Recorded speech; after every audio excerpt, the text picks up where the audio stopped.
Nah, tengah. Oke. Halo. Hai Gen People, balik lagi di program Ngasal yang membahas berita-berita nakal yang bisa membuat Anda kesal. Nah, hari ini nih saya kembali untuk Anda untuk memberikan 3 informasi yang mungkin Anda bisa tercerahkan, ya kan? Ya nggak? Iya. Betul. Iya. Di Indonesia sekarang lagi tinggi nih kasus Omikron ya, atau COVID. Gelombang ketiga udah mulai naik lagi ya. Tolong untuk kalian dimanapun Anda berada dan dimanapun kalian berada, tolong gunakan maskernya, jaga jarak dan taati prokes. Ingat itu baik-baik ya. Nggak usah lah kalian hadir-hadir di konser-konser yang membludak yang bisa menyebabkan kerumunan ya, nggak usah. Tapi kita nggak mau ngomongin kasus Omikron atau kasus gelombang tiganya COVID-19. Kita mau ngomongin ada berita hoax nih yang lagi beredar di masyarakat. Ini dia berita pertamanya. Bal!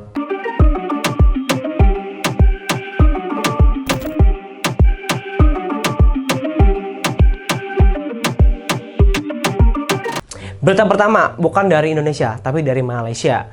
Tapi ngapain juga sih kita ngomongin Malaysia? Bukan karena apa-apa. Karena Malaysia tetangganya Indonesia, makanya kita harus ngomongin dikit-dikit nih. Karena kan kita kan sering kerja sama mereka, ya nggak? Jadi nih ya, Mahathir Mohamad dikabarkan meninggal. Parah kan? Jahat banget kan? Emang nih yang namanya penipu pasti akan selalu memberikan kabar-kabar palsu nih. Rumor itu diembuskan pemilik akun Twitter @goyajiko melalui tweetnya pada 28 Januari 2022. Masih anget nih. Dalam unggahannya, Goyajiko menyebutkan Mahathir Mohamad meninggal. Is dead, koit gitu loh. Goyajiko pun mengucapkan kalimat duka cita. Innalillahi wa inna ilaihi rajiun. Turut berduka cita atas berpulangnya ke rahmatullah Bapak Dr. Mahathir Mohamad pada usia 97 tahun. Wah, 3 tahun lagi di 100 tahun loh. 1 abad umurnya. Tulis Goyajiko. Dan dilansir dari Turn Back Hoax nih ya, para Gen People, Kamis 3 Februari 2022. Unggahan Goyajiko tidak benar alias hoax. Tuh ya. Jadi kalian yang udah tahu, yang udah nyebar, ayo buru-buru tarik, take down ya kan. Jadi nih ya, kondisi Mahathir memang sempat drop. Tetapi dirinya masih bisa berkomunikasi dengan keluarga. Melalui akun Facebook pribadinya, Mahathir mengaku keadaannya berangsur membaik. Menteri Komunikasi dan Multimedia Malaysia Tan Sri Anwar Musa pun sudah menepis kabar yang menyebutkan Mahathir Mohamad meninggal dunia. Dan dia juga menghimbau semua pihak untuk tidak menyebarkan berita apapun mengenai kondisi kesehatan Mahathir, kecuali berdasarkan sumber resmi seperti keluarga dan rumah sakit. Jadi dengan demikian, unggahan Goyajiko yang menyebutkan Mahathir Mohamad meninggal dunia adalah berita yang bohong.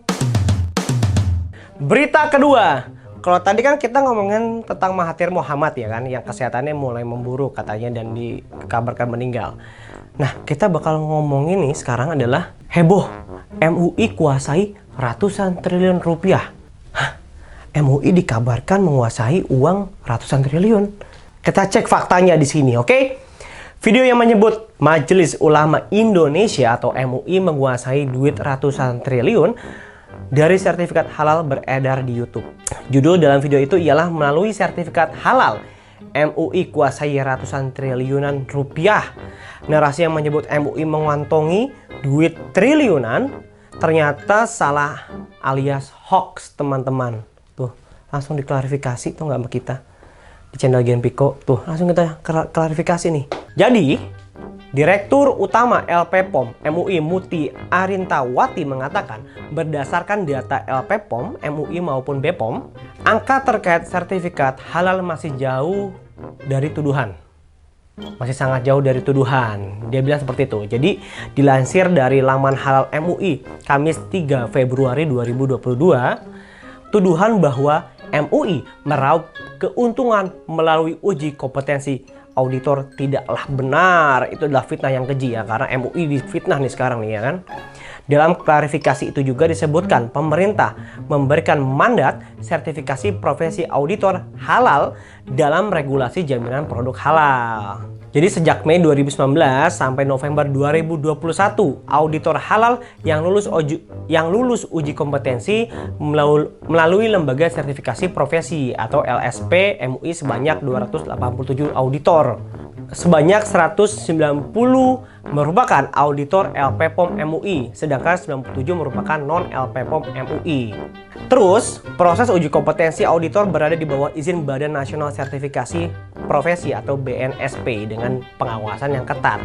Dengan demikian nih, jadi narasi yang menyebutkan MUI menguasai duit ratusan triliunan rupiah dari sertifikat halal masuk kategori disinformasi. Jadi itu adalah berita yang salah dan menyesatkan karena MUI sama sekali tidak memiliki duit ratusan triliun, sama sekali tidak menguasai duit ratusan triliun dari sertifikat halal dan semacamnya. Oke, kalau kalian sudah tahu, tolong sebarkan berita ini ya.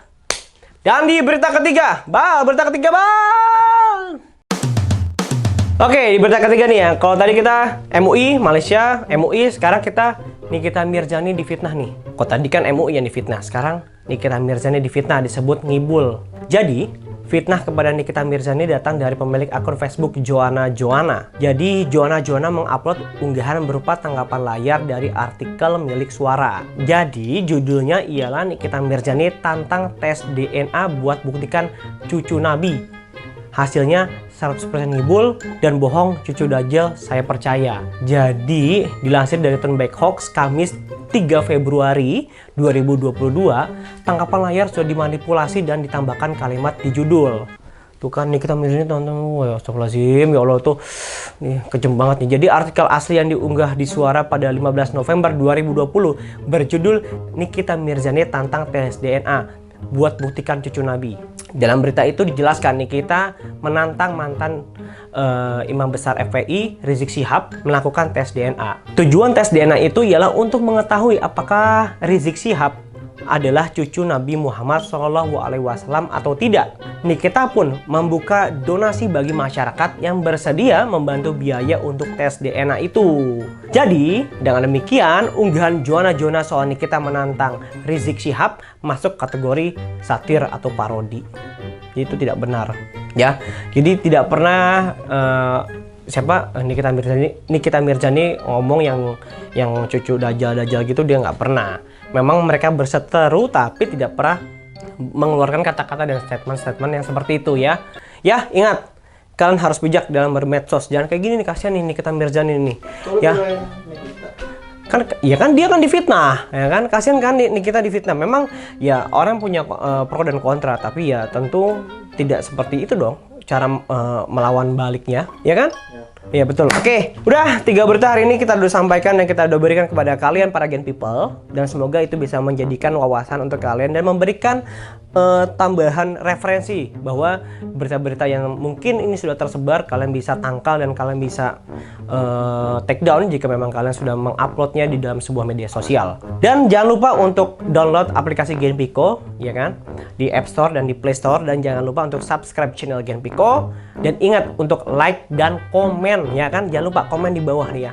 Ingat, jangan lupa like dan komen, share juga jangan lupa, oke? Ya, cukup sekian dan terima kasih. Ingat, tetap jaga prokes, tetap jaga kesehatan, tetap pakai masker kalau di luar. Jangan lupa untuk tes swab atau PCR jika kalian merasa bahwa tubuh kalian sudah tidak enak. Takut-takut kalian terpapar COVID-19. Oke? Sampai jumpa.